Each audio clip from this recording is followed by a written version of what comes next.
ఇక సంగారెడ్డి జిల్లా పుల్కాల్ మండలం గొంగ్లూరు శివార్లో ఓ దోపిడి దొంగ రెచ్చిపోయాడు. సత్తమ్మ అనే వృద్ధురాల్ని నమ్మించి బాన్సిలాల్ అనే యువకుడు బైక్ పై గొంగ్లూరు శివారుకు తీసుకొచ్చాడు.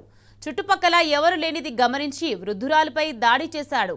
కాళ్లకు ఉన్న 30 తులాల వెండి కడియాలు, చెవి కమ్మలు, 4000 రూపాయల నగదు దొంగలించాడు.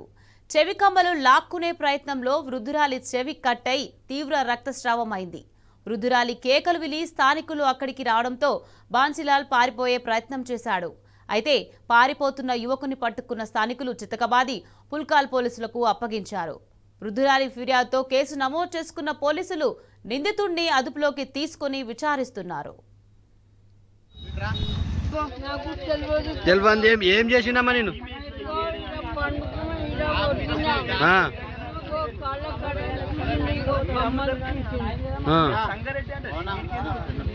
గుంజుకుండా